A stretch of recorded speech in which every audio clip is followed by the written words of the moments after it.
Hi everyone, it's Kelly with Women for One, and I'm so excited today. I just did the most amazing interview with Nikki Closser and Sue Bryce. They're two photographers. Sue is actually an internationally known photographer, Sue Bryce, and Nikki Closser is from the Seattle area. How I connected with Nikki was I was so moved by a documentary that Sue Bryce made with Creative Live called The Light That Shines, and I'm going to have that on my site for everyone to look at. It was a beautiful story about a woman named Brzezinski-Conley who is really changing the way women look at their bodies and their body shame, addressing body shame. And not only that, but it was a tale of friendship, support, love, and just this powerful woman that is really beating the odds in life right now and inspiring thousands and thousands of women. So Nikki is her best friend, and I wanted to find out about Nikki's journey through it because I've had a very dear friend, Jill has cancer, and I've had a very dear friend that had cancer and passed actually, and so I wanted to talk to Nikki and Sue about their journey around it. Interestingly enough, the interview turned into really talking more about women embracing their beauty and looking at their bodies as a vehicle for learning and growth, and I just hope you really enjoy it because I had a great time, and here it is.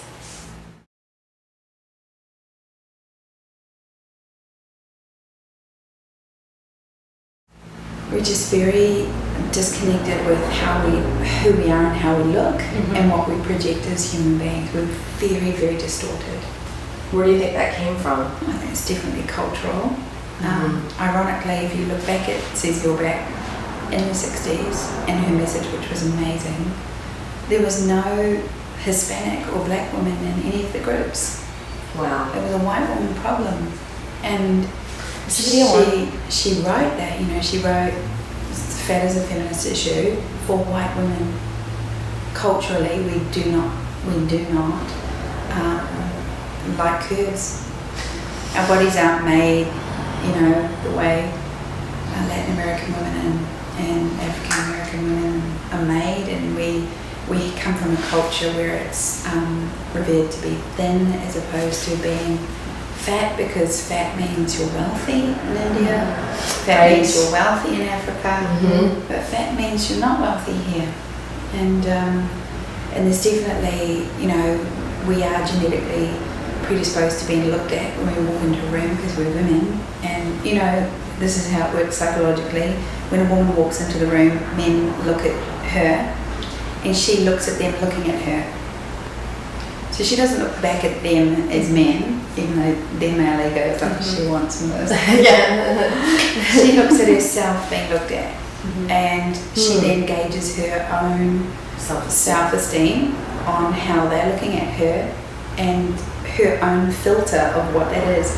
So as we're not mind readers, they could be thinking numerous things, but if she perceives that as positive, she feels fantastic, and if she perceives it as negative, then her night's ruined. And then that coupled together with comparing yourself to every other woman in the room, and there's always going to be someone younger, thinner, prettier, and get more attention than you, and happier than you, which is going to get more attention anyway, no matter who she is. Then that makes you not good enough. And that's what we've decided is our standard for judging ourselves. And none of that has anything to do with who you are. I agree with you. Yeah, and that has everything to do with how you look and how you perceive yourself.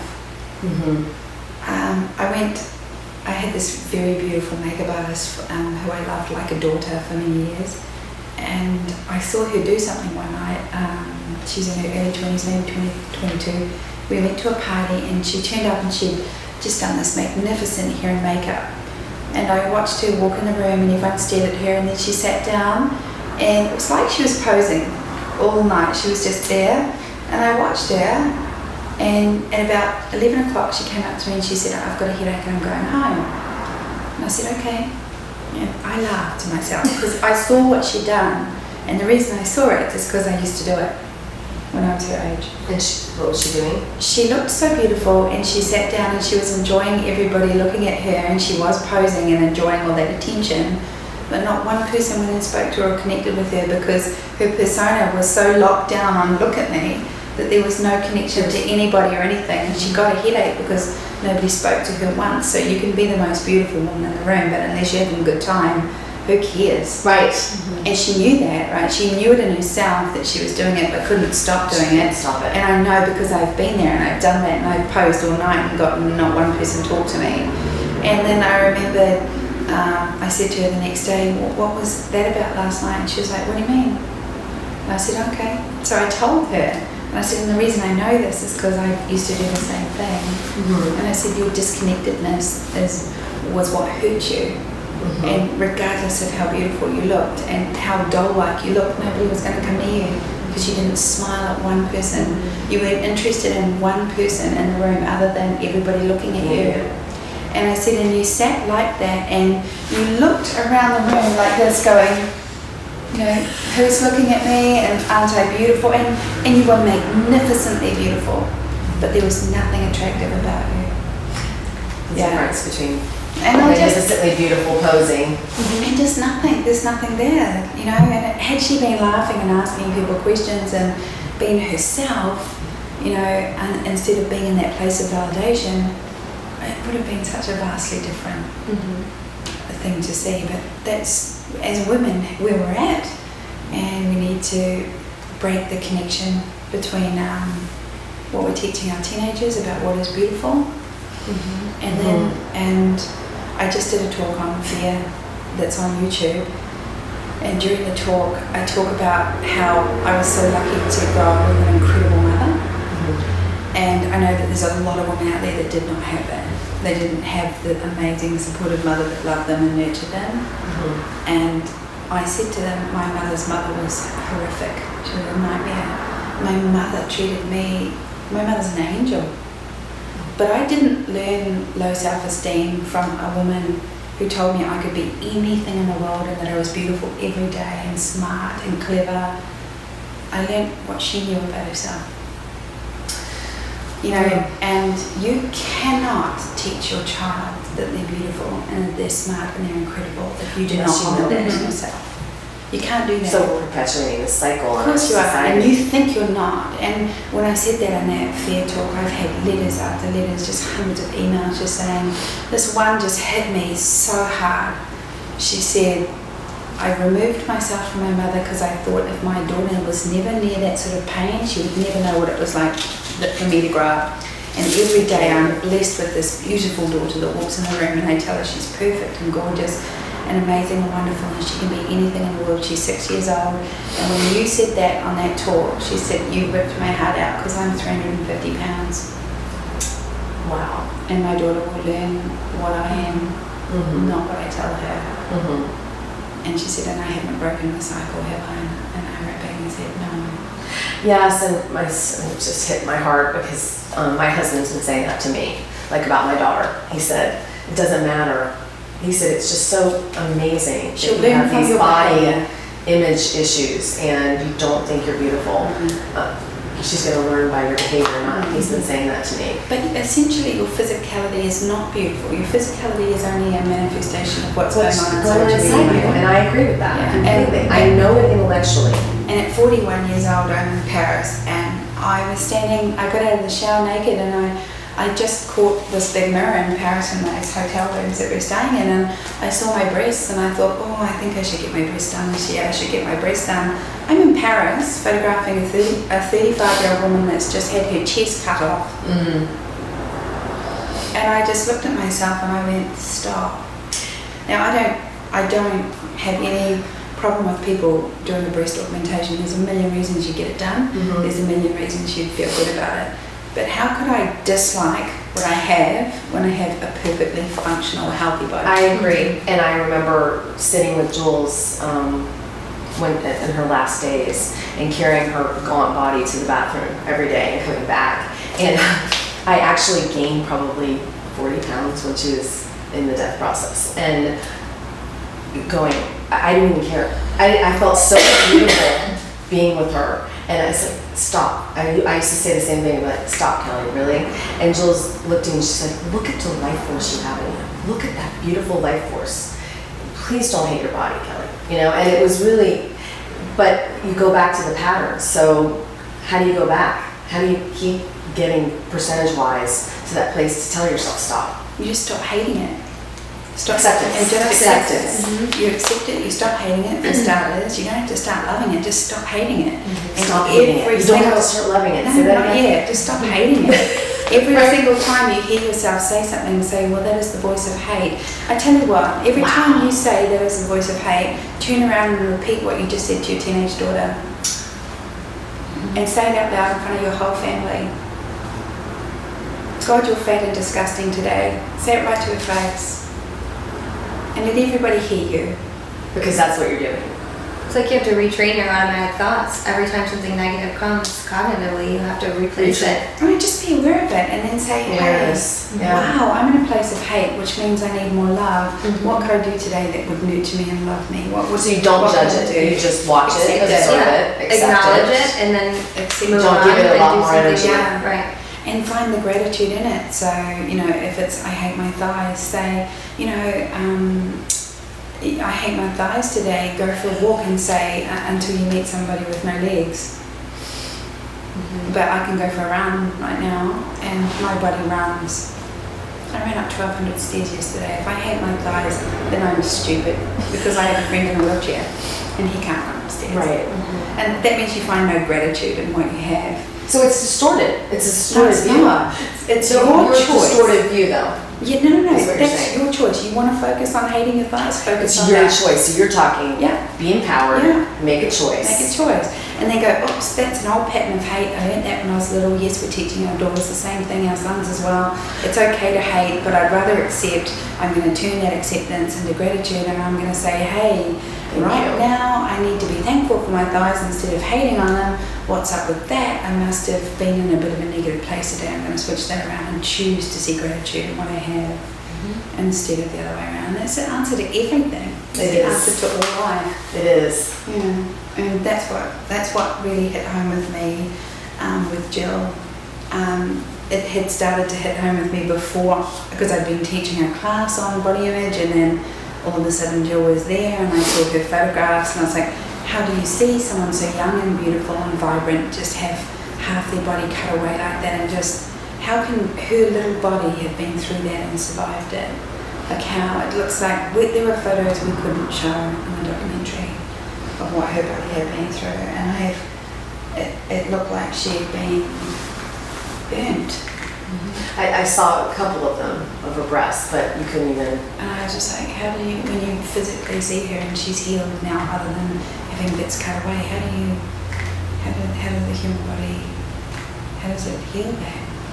It was so beautiful to see light shine out of her. My friend was talking about it, and I said, you know, that's the name of it? She didn't know it was the name of it. And she saw it, and she said, the light that's coming out of Jill's eyes is just so bright. And like you said, that's beautiful. That's life. That is beautiful. That's more attractive than any body part on any human being. And It's that connection of the heart and the eyes. And you know, as a human being, our biggest failing is we don't hold each other's gaze. When we walk, we don't look people in the eye, and when we talk to them, we don't hold their gaze. Is that people come from in there. And if you're struggling with the out part, go to the mirror and just stare in the mirror at your own eyes. Not at your body. At your eyes. Stare into your own eyes until you see your own light shine, and that is where it's at. Yeah, because it's in there. You know, once you know somebody, you stop seeing them physically. I absolutely stopped seeing them. I think all my friends are just the most beautiful women. Of course. Yeah, I mean, how could they not be? No. And that means when somebody loves you, they see you as beautiful. You know, when you break up with a guy and you look back and you're like, oh, I thought he was really hot. yeah, what happened? I was like, I really thought he was gorgeous when I was in love with him. Now I'm like, No, that's true. Just like you think your children are the most beautiful children on the planet, and they're not. You know, they're just horrible little children. That's true too sometimes. It was one of those hit home moments when you said that to me though, about my daughter. Yeah. Because I've heard it externally, but I took it in when you said it. I really got it in a deep place. Well, I don't have a daughter, and my mum, I love my mum. I can't blame my mum for wanting to have a different childhood for me that she didn't have. But she had to change that in herself. I have a gorgeous makeup artist I work with, Samina, and she has twin daughters, and they're 7, and they're starting to come home from school talking about their bodies because kids at school are talking at 7 years old, little girls. And she said, what do I do? How do I? And Simona's a beautiful woman, and she's a beautiful, healthy woman. She does yoga and she eats macrobiotically and all the rest. And I said, you know what? How about 2 nights a week after school you have spa day? And she was like, spa day? And I was like, yeah, where you all do a mani and pedi all together in the lounge your own. You don't go and get one done. You give yourselves a mani and pedi and you moisturize your legs and you teach your daughters to have a relationship with their body. Because if you teach them to, then they know when their body changes, because you can live from the neck up and ignore your body. You can eat badly and pretend you're not putting on weight, and then all of a sudden you wake up 20 pounds heavier and you don't know what happened. I've done it. Yeah, and it's kind of what like, happened? When did I don't want to look at that. I must have fallen over and it just osmosis on. Yeah, because you ignored it. Yeah. Teach them to have a relationship with their body. Show them that you have a relationship with your body and that you're worth a mani pedi every week. A facial, let's do facials together. Let's put a conditioning treatment in our hair. Let's do it for ourselves, not let's go to a salon, darling, and get it all done, darling, for ourselves. Let's do it for ourselves because we're worth that. Let's have good time. Let's be with our bodies. Just like a father should take his daughter out so that she knows how to be treated by a man. I so agree with that. And so a woman should spend time with her daughter on herself. On her body. Yeah, on her body, on her And health. making positive comments about herself. Let's walk together. Let's cook together. But because, when you said that about, you can tell your daughter to your blooming face, she's beautiful. I watch it, bounces right off Sophie when I say it to her. Yeah. She's like, no, I'm not. But you say that. Right. And that's what my husband said. Yeah. He said, well, you say that. What? Yeah, so when somebody says you're beautiful, what's the answer to that? Thank you. Thank you. Yeah, That's with very the eyes kind. too, not thank you. Yeah. Yeah. But thank you. Thank you, that's very kind. And They need to come into those ideas on their own based on what they're seeing from you and Right. other women in their life. Like you said, it won't. yeah, totally. So it sounds like you're really shifting the culture with speaking to women for all these That's all I've years. ever and done. It's all you've ever I've done. done And it you're with doing glamour it as younger photography. than That's the weird thing. I've done it with glamour photography. It's wild. So it's a paradox, right? I put makeup on people so they feel comfortable enough to show me what's inside them. And then the paradox is I have a superficial product with a super powerful inner meaning. But that's our culture.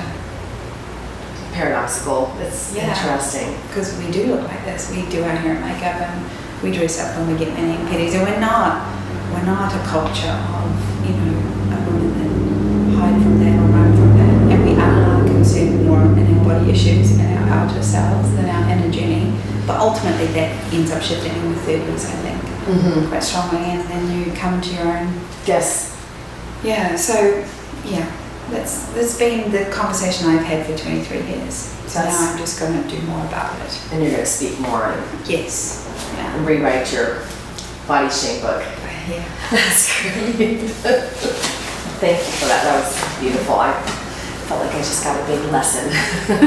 No, it's really helpful. Yeah. So, Because I didn't know Jill, you see. Nikki's had the pleasure of knowing Jill pre-breast cancer. Right. I've only known sick Jill.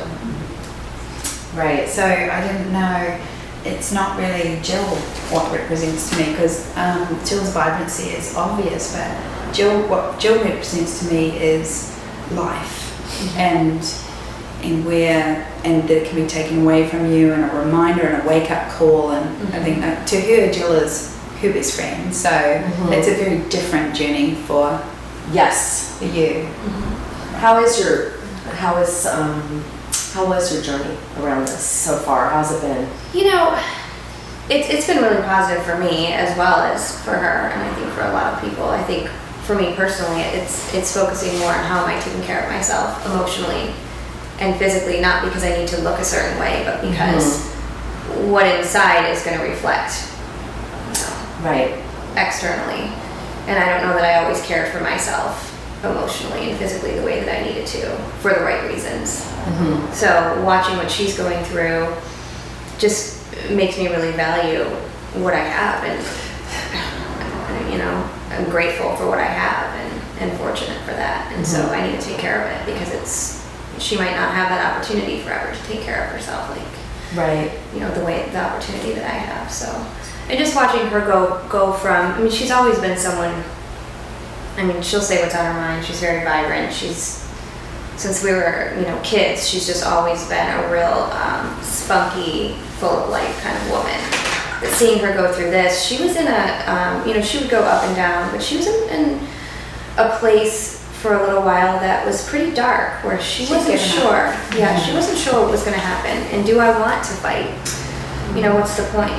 So she was feeling, She had given up from it. She said she'd given up from it Yeah. a long time. She had. Yes, and so the opportunity to help other women in this position, it just lit something. Like the old Jill, the fire came back. Jill needs to be in front of people in any way, shape or form. She should have been before breast cancer. She should have been. Yeah, she was always. She's just one of those people. Her dream job is to be a stand-up comedian. Yeah, like she's funny. You can tell. She's funny. Yes. And, she's one of those people that just wants to connect with people. So I think what happened was she was at home every day by herself, and she was just that girl with cancer. And then she just said to me, I was cancer girl, I was just sick. And then she was like, what do I do with this? I can't go through that again. This is just... Right. And then when this happened, when Nikki reached out to me, then she's just reconnected with people. And even on her Facebook, she's got thousands of followers. Yes. And she answers every email. Does she really? Personally, she doesn't copy and paste. I told her not to. I said, you can't. I'm writing her now. You cannot keep up with these people. It might take a little while, but she will do it. But you'll get it. And I said, you realise, Jill, that as soon as you respond to someone, they're going to write you back again. And she's like... Oh, so it's going to go like this. It's going to keep exponentially growing. And I was like, wow. Wow. She does. She's just someone who needs to connect, and she's someone who I think wants to use what she's going through to benefit others and to say, it's like, her new slogan is kind of rock what you got. This is what I have, and I'm going to rock it. She doesn't care. She will wear a sundress that's because she likes the sundress. She doesn't care what her body, how it's going to look. I love the sundress, I'm going to wear it. And I think that that's great. I think And she that's stands full and present in that. I can feel it when I watch the video. Oh, yeah. It's just Yeah, and that's a message that is so empowering, even to me, someone who's known her for forever, to see that in her now without breasts. Before she would always wear whatever she wanted because she could. And even though now her body has changed so much, she still does. Yeah, exactly. Can, and it's very empowering. And things that I look at, I was recently videotaped or filmed in something that I was doing, and I watched quite a bit of myself on film, and my initial thought was is that what I look like? Which is it isn't quite right. And there was something that came over me about 10 minutes through, and I said, wow, that's what I look like. When I smile and those dents in my face and my dark, I almost started I realized I like myself right now. That's so awesome. Even though I don't like necessarily, there are certain things that I have picked apart my whole life, I got this overcoming warmth feeling about myself that I was like, I'm okay. I accept this, and it was such a nice feeling, and it changed me. Remember, you're the only one that sees the dark circles and the dents. Yeah. Because everybody else is like, oh, Nikki's so gorgeous, and they don't go, did you see the dark circles? It's like you're the one that sees that. So what you need to do is look at the dark circles and the dents and go, okay, and that's me. In bad light, Yeah. that is you. But also look at the fabulous hair and the great eyes and the perfect teeth, and then, you got to keep going. Well, it's good and bad and everything. And Right. I love that you're videotaping yourself every day, because I don't know, had I not made myself watch myself on film for that long, I don't know that I would have had this sort of overwhelming feeling. Probably the first time in my life where I was like, okay, Just so you know, You know? it's overwhelming seeing yourself on video. So one of the things, Especially and the with challenges I've done is to show yourself, is to record yourself. Is it really overwhelming? I haven't looked at any of the videos I've done so far. I've got to. I'm going to. confront it. I will Like, confront it. then, yeah. Bad light. And Okay. if you feel a little uncomfortable at first, push through Keep it. going. Yeah, you will Just feel keep deeply going. uncomfortable. Yeah. So our community should film themselves and then Totally. send it to us. Yeah. And I we did can it. watch it. And you Watch know, it. hold up your iPhone. Yeah, So just I did it, held up my iPhone, I tuned the camera, and I spoke to the camera for 1 minute. And you can just say, "Hi, I'm Sue Bryce, and I'm a portrait photographer." And I was like, I was talking out of the side of my mouth. And I was like, I looked at it and I was like, okay, clearly I'm not relaxed. I did it again. And I was like, why am I talking like that? I don't talk like that. And I do talk like that. So, Oh well, and that's okay. yeah. And I have these weird facial expressions. And one of them is just frightening, and I do it all the time. I'm like, okay, but then I started to look at it, and then I was like, oh, and I look so fat. And then I went, stop. And then I was like, okay, that's how I look, so I'm just going to go with that. And then I keep looking, and I keep looking, and then I was just like, and I felt this warmth for myself. Mm-hmm. And then I started to think, I'm kind of cute. I'm funny, and I'm a little bit dorky, but I get my sincerity. And I was like, I like her. And then I watched another one. And then I recorded another one. And then I keep doing it. And now I kind of watch it. And the other day, I felt really bad about myself. And by the way, you're going to do it. Just look for good light. Right. Do yourself a favour. Don't make it worse for yourself. Like, walk towards the window, hold up the camera, yeah, Right. and reflect light. And do your hair and makeup. You know, do yourself some favours. The other day, I had a really bad experience with someone, and it was really hurtful, and I was crying, and I was sitting alone just thinking about what had happened, and I was really upset, and I found myself watching my own video because I thought I need to disconnect from what I think of him and what he's just said to me, and I need to connect with who I am, with myself. and the truest way to do that was not to see a photo that could have been photoshopped or but to see me in moving form. Secondly, I'll tell you something, a funny thing. I got introduced to somebody like a blind date, but I didn't want it to be blind. So I knew I posted this video of myself on Facebook that morning. So I said, oh look, this is my Facebook page. Well, he got on my Facebook page, watched my video and called me within a minute. And was like, I really want to take you out to dinner. Oh, And That's awesome. And then at dinner, I knew he'd watched it. And at dinner he said to me, I really liked your video. Like it was, I saw you.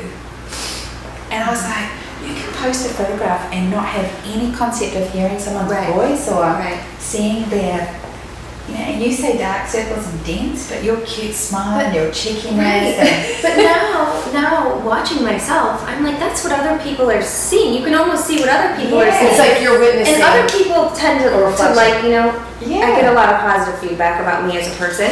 And now when I'm watching, I'm like, oh, I can kind of see why Yeah. someone might like, you know. And at But first I I'm like, Jennifer Aniston. yeah, I can see it No. now. totally. You do look like Jennifer Aniston. Yeah, I'm like, thanks. But yeah, I don't know, something about But watching you're right, the myself. warmth, right? I felt Yes. the warmth. And it was like, I don't know, at 35 years old, I finally felt this just acceptance. who I am. Yes. And I loved it. And you're right, Jill has a phenomenal acceptance of who she is.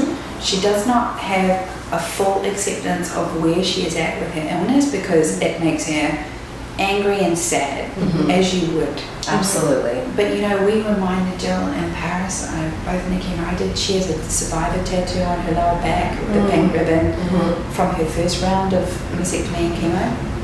And she said, I guess I'm not a survivor anymore. And we looked at her and said, well, technically you're still here. Yes. You So, are. you know, regardless of the breast cancer and metastasizing to her bones and all the rest of it, and a new fight, yes, that's coming, sure. She is a survivor, she's here, she's living, and she does live with acceptance.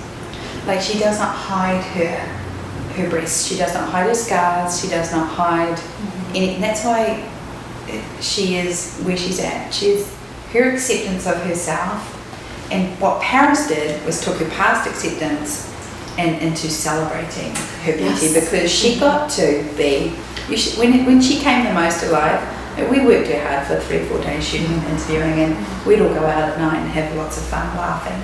But she was tired. And there was this one where she was in the big gown at the Louvre. At the Louvre. And there were these German students, and we all had a camera, and they were a class, and they were young, like maybe 16, 17, and they were going to the Louvre, you know, for a school trip. That's amazing. And all of the girls, the 17-year-old girls, she was twirling under the Louvre, under the arc outside the Louvre, and I was photographing her, and everyone was around, and the boys were pointing at her, and the girls, the young girls, were just staring at her like this, going, and they asked me if they could have a photo with her. And it's in the video. You see Jill twirl, she and then twirls she pans, and then I'm standing there with a camera, and I'm surrounded by. It was like her glory moment. Oh, she was so. And then they all wanted to be photographed with her, and they thought she was a supermodel. Amazing. That's amazing. Yeah, and she was just laughing. We were watching it, and I was just. Oh, that was my when she favorite said moment. that was one of mine too. And the first time you put her in the dress in the hallway, in the red hallway, when I was watching, I was like, oh God, I love that too. But I think that was when she said she felt like Cinderella. She didn't feel like the girl with cancer anymore. She felt like a princess, you know. And then she said that she yelled out, I want to be a model now. Yeah. And you're like, oh, we were laughing. That's so great. Beautiful. Yeah, so beautiful. Every time when you're talking, the flavor of it, and just that feeling is, I think of my dear friend Melanie, who is a pancreatic cancer survivor of almost 7 years, which is unheard of. That when you said choice before, it's a choice. She made a choice to live her life. And when you say it's your choice around your body, it really is. And also, speaking of choice, it made me think of it. Lauren Potter from Glee, she has Down syndrome, and I saw her spoke recently at my best friend's event, and she said when she was trying out for cheerleading in high school, she didn't make it. She goes, but now I'm the most famous cheerleader in the world on Glee. I made a choice, and it's all about choice with women. You know, making that choice to step into that power and that realness. And I feel like everything you're talking about around self-esteem, and when you're talking about looking and seeing yourself, that's all about authenticity and bringing your authentic self out a little bit more and getting more real about who you really are and who your body is. And what you want for yourself, setting goals for yourself. You have a choice. You can set goals, and I think that's another thing that helps Jill right now is she's got goals now. And, really, that's and great. when you have goals and hope, and you know you set your mind that I'm going to achieve this. Yes. You have to have something to look forward to. You Absolutely, absolutely. And how is she? How is she physically? You know, feeling? It depends on when she has her treatment. For the most part, she's doing pretty well. She really is. She hasn't really sounded too. I worry that she pushes herself too much, too hard, too fast. But she's been sounding really good, really great. So the days after her treatments are a little rough, but she pushes through it, and yeah. But she's answering all the emails, and she's all over the place. She has a manager now.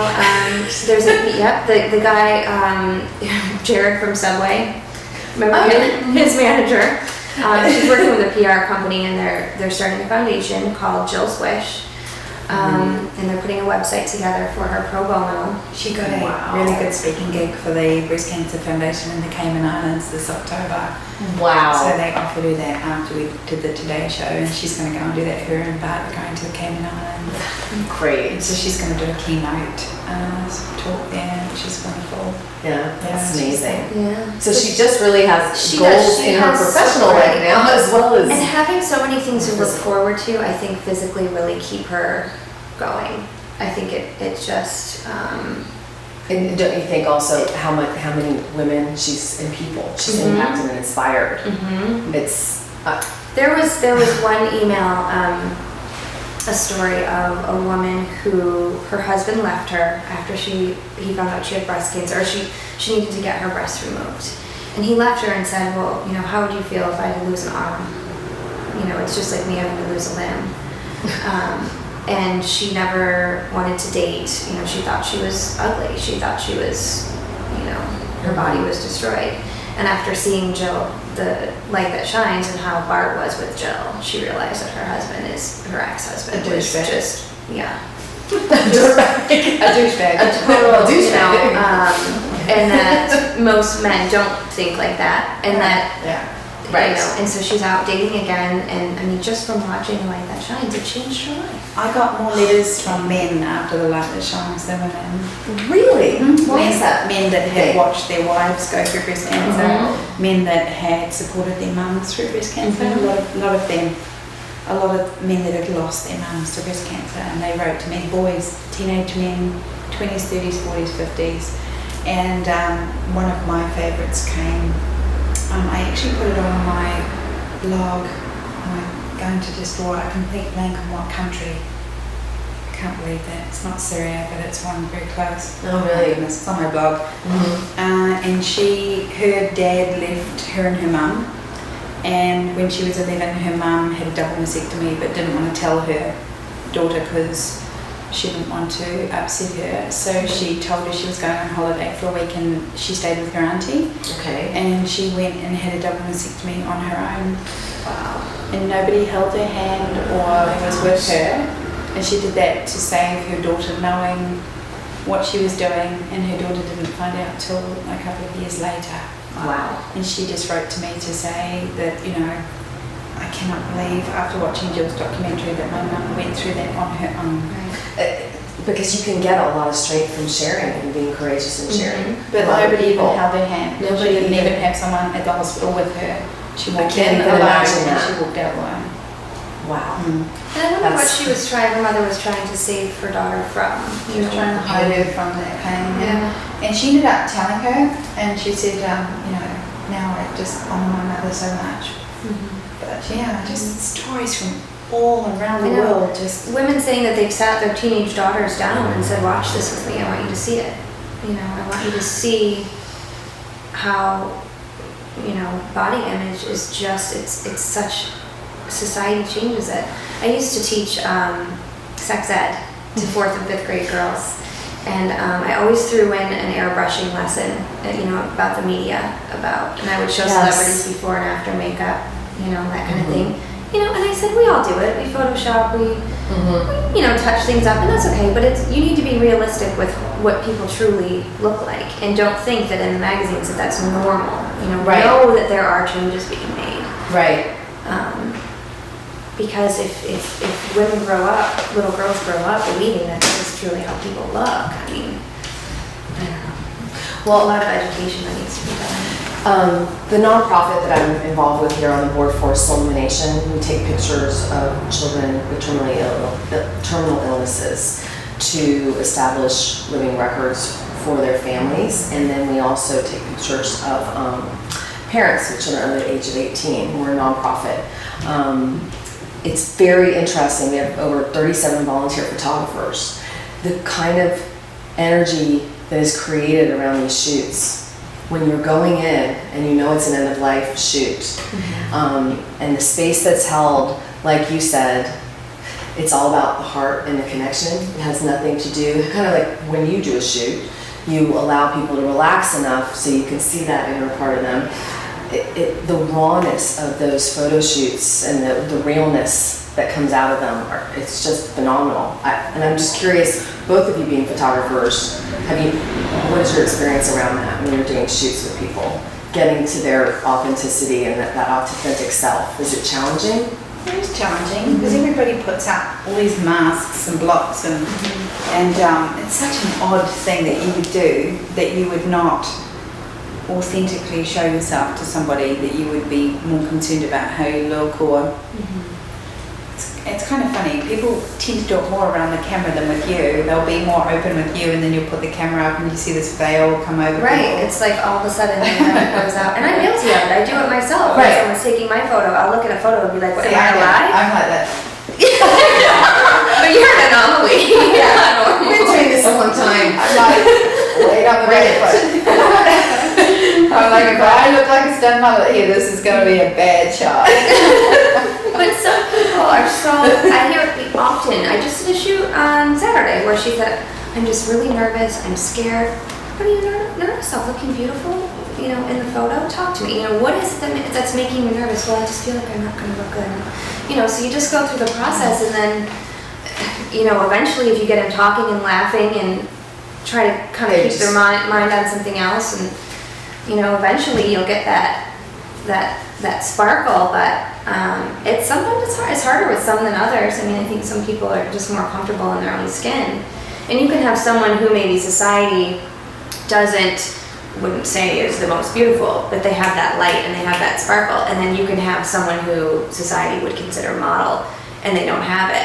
And you have to really work harder at it. Right, It's interesting. And everyone says, oh, you're very photogenic, and it's nothing to do with photogenic. No, it's not. It's just how comfortable you are in coming forward. In stepping into who you are. Just relax. And you know, the problem with most people is they look at the camera and they'll hold all their tension in their mouth. So they'll go, Okay. all their tension's right here, instead of just going, you know, like, it's perfect. Right. Smile like you do at people.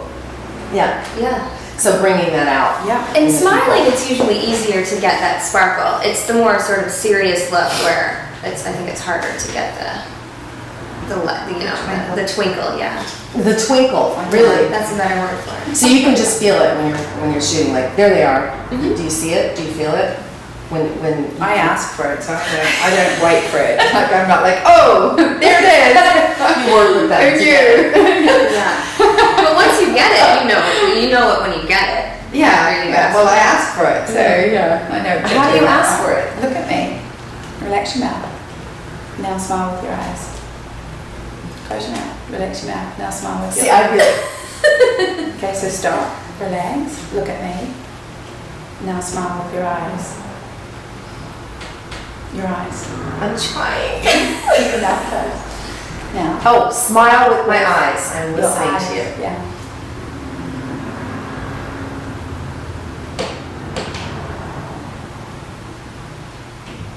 Am I doing it? It's quite beautiful. It is. You could just feel that. Everybody has it. Everyone can do that. Mm-hmm. Thank you for that. You're pretty good at this. Been doing it well then. Yeah. She's the master. So if you had to give our millions of followers or millions of our community advice, both of you, words of advice, any quote, what would you say to them? Acceptance and gratitude is the answer to any problem you have. If you can accept the situation, even a past trauma, and then find the gratitude within it, you can heal anything. There will be a 50-50 polarity of trauma and gratitude, and you have to focus on the gratitude part. And you can consciously make a decision every day to be incredibly kind to yourself and be aware of your own inner voice of self-hate. And if you're struggling with that voice, or if you're struggling with not liking yourself, buy Sherry Hubbard's book, There Is Nothing Wrong With You. It is transforming. It is so beautifully and simply written about a voice that starts when you're a young child, and how you manifest that voice into stopping you from loving, accepting and being everything you're capable of now as an adult. Wow. We'll put that up the same day we post your video. And We'll so- highlight that book on our book, Yeah. our book highlight. Be kind to yourself. Be kind. Yeah. And know that Accept. it takes practice. You know, it takes practice to retrain the way we think about ourselves. You know, it takes effort. So patience with Yeah, yourself and as to well. continue working at it. You know, and I find myself slipping sometimes and thinking, okay, I'm going to acknowledge that I just did that, and then I'm going to move forward. So I just think that it's You're not going important. to give yourself a hard time. No. I mean, we're human, but it's, you know, eventually it gets easier, I think, to have that positive And voice in your head. if you're missing something, it's because you're not giving it. Right. And so that's where we think as human beings we're so disconnected. But if you're missing love, you're not giving anybody love. And in order to get something, you simply have to give it. If you're missing money, you need to give money because you're probably being stingy or I possessive. agree with that. And if you're missing connectedness or attention, or you're not giving anybody else attention, because it's inevitable that when you go out there and you truly give something, that you get it back. I agree with that. Creating your own reality. Yeah. It's a reflection I of your believe that, inside. yeah. So when I'm at my most disconnected with all the human race, I know that I'm doing that. That's not about me, it's because of me. And it means that I've cut off giving. Sometimes I'll go into a place of complete gratitude, even for people who are making me angry, and I will find the gratitude for them and then text them that gratitude. And even though I want to bite my tongue, if I don't go back to gratitude, I will hold my resentment towards them, which can't be expressed to them. So I need to just say, I was just thinking about you, and right now you've given me this incredible gift of friendship. And that might be to show me a side of myself I didn't like, Right. or whatever, but I'm moving through it. And you can only do that by finding gratitude. Gratitude. That's beautiful. So for Nikki, what do you find that has been your greatest lesson through this journey with Jill? My greatest lesson, you know, again, it always goes back to acceptance and gratitude. It really does. Don't be afraid to ask for what you want. Yes, don't be afraid to ask for what you want. Absolutely. You did that. And it's true. If you don't, you know, some people say, oh, you're so lucky that you got to work with Sue. I'm like, that's not luck. I made that, you know, you make things, you make the choices in your life happen, you know, and with Jill right now, she's continuing to make choices to get her to the goals that she wants, you know, and I think that that's really important, to always make sure we're conscious of the choices that we make. And like Sue said, whatever we're putting out is what we're getting back. Yes. And so make a more conscious effort to give people more compliments, to ask more questions, to listen more, as opposed to talking more and you know, me, just making that effort. I think that that's something that I've learned as well is so important. Listen more. Listen more. And I love the compliment place, because I made a choice about 6 months ago. You've been doing it 23 years, but 6 months ago, every time I saw that light in a woman's eye, I would acknowledge it. When I see him, like I saw this girl at a mall the other day, I was like, do you know how beautiful you are? And it shocks people to just acknowledge that beauty in them, just to say it to them. You're so beautiful. They're like, thanks. Yeah, they're not sure how to trust. They're like, are you being creepy or? Right. Yeah. No. Yeah. But only if the impulse comes up. I don't stop myself now, which I used to. Well, that's weird, or you know, I just say it. It feels really good to do that. It's almost like I'm trying to honor that place in myself, the acceptance. And our life is what we make it. And I think that this is another lesson that I've learned, and I've been working on this over time, but with Jill, it just really, if you're not happy in your life, change it. Yes.